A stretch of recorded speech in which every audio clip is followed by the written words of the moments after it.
सोरनोबा खुन्दुं मुथासे राननाय बान्दोलसे राननाय स्प्रे मेसिन राननायजों जोंनि बर' रायजो राजाफोरनि समाजा जौगाया बर' राव हारिमु थुनलाइया जौगाया राननायजों खुन्दुं राननायजों बर' हारिया माब्लाबाबो जौगानाय नङा। नगावनि आवनियाति आति बरबारि बर कसारि गांव अडिटोरियाम हलाव नगाव डिस्ट्रिक्ट कमिटि इउनाइटेड बड' पिपुल्स फेडारेशन गोदान आफाद जोनोम होबाय।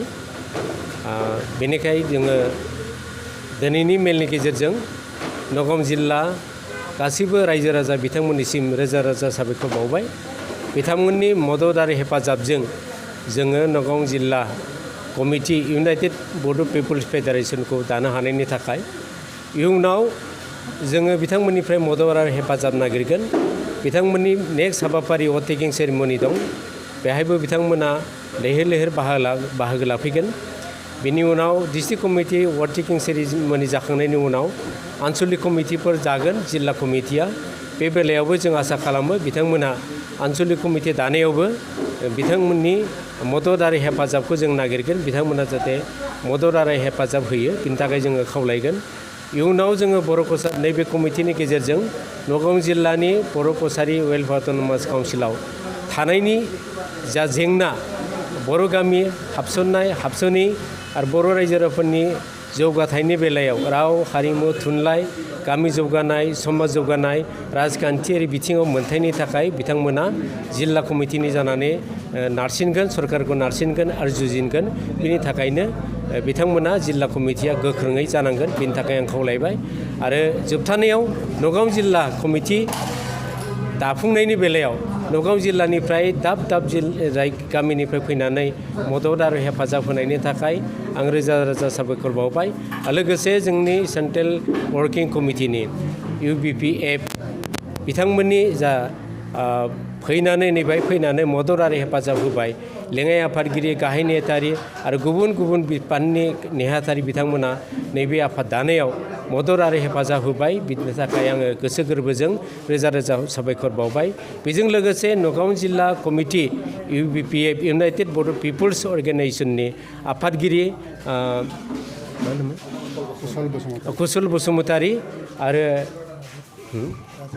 राजिब खाख्लारि बिथांमोननि दैदेननायाव नगाव जिल्ला कमिटि इउनाइटेड बड' पिपुल्स फेडारेशन दाफुंबाय।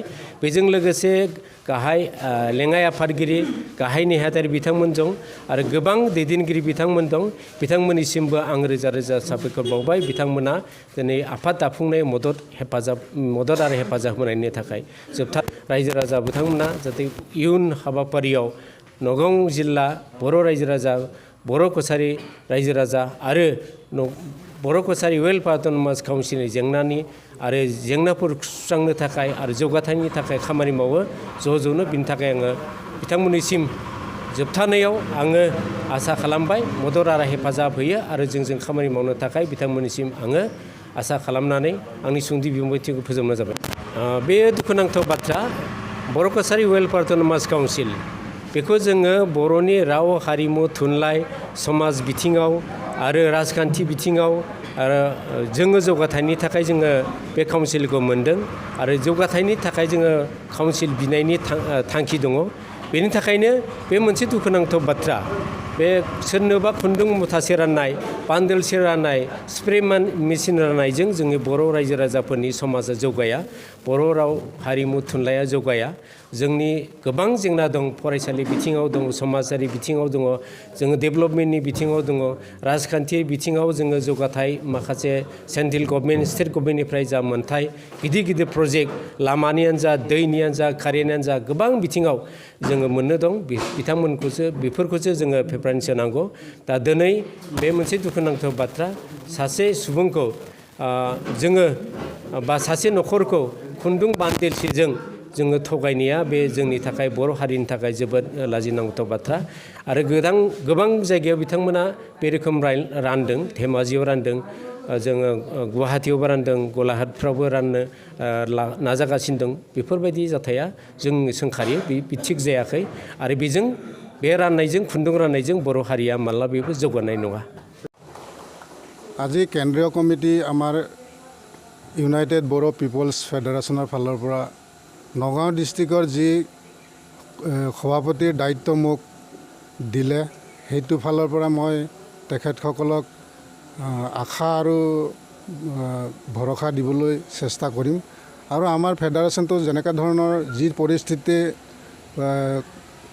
ৰাইজ কৰিবলগীয়া হ'ল সেই পৰিস্থিতিটোত আমি সকলোৱে জ্ঞাত আৰু এনেকুৱা ধৰণৰ পৰিস্থিতিটো আৰু নহ'বও পাৰে তেনেকুৱা ধৰণৰ আমাৰ কেন্দ্ৰীয় কমিটিৰ প্ৰেছিডেণ্ট ছেক্ৰেটাৰী তেওঁলোকৰ যি বিশ্বাস আগলৈ আমি বড়ো কছাৰী ৱেলফেয়াৰ অট'নমাছ কাউন্সিলখন আমি সুচাৰুৰূপে কেনেধৰণৰ বড়ো সমাজক আমি আগুৱাই লৈ যাব পাৰোঁ সেইটো ফালৰ পৰা আমি সকলোৱে কষ্ট কৰিম চেষ্টা কৰিম আৰু তাত আমি সহযোগ কৰিম সকলো গাঁওবাসী আমাৰ জিলাৰ যিমান বড়ো কছাৰী আছে বা যিমানখিনি আমাৰ জাতীয় সংগঠন বা তেনেকুৱা ধৰণৰ আমাৰ লগত সহযোগ কৰে আমি তেওঁলোককো অলপ সহযোগ কৰিম আৰু আমি সেইখিনি আশা কৰিছোঁ ৰাইজৰ পৰাও সহায় সাৰথি আমি আশা কৰিছোঁ ৰাইজে আমাক সহায় কৰক ৰাইজে আমাক BKWACখন সুচাৰুৰূপে চলাই নিয়াত আমাক সহায় কৰিব সেই উদ্দেশ্যে আমাৰ ইউনাইটেড বড়ো পিপলছ ফেডাৰেশ্যনখন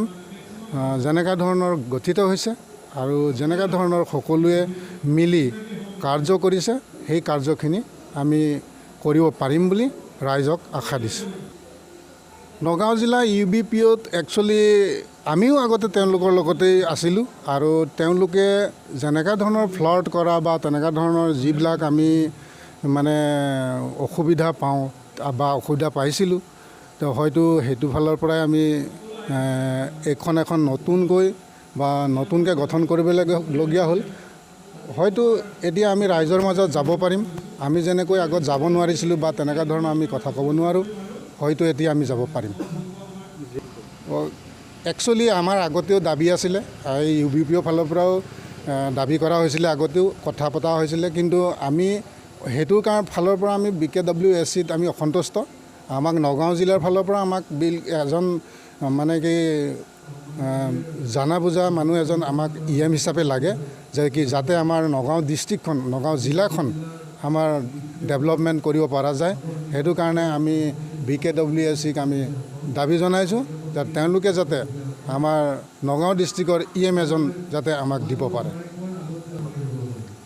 আঞ্চলিকখন আমি কেন্দ্ৰীয় কমিটিৰ সহযোগত বা আমাৰ আৰু কেন্দ্ৰীয় কমিটিৰ সহযোগত আৰু আমাৰ নগাঁও জিলা ইউনাইটেড বড়ো পিপলছ ফেডাৰেশ্যনৰ নগাঁও জিলা সমিতিৰ ফালৰ পৰা আমি এখন সবল আঞ্চলিক আমি গঠন কৰিম বুলি আশা ৰাখিছোঁ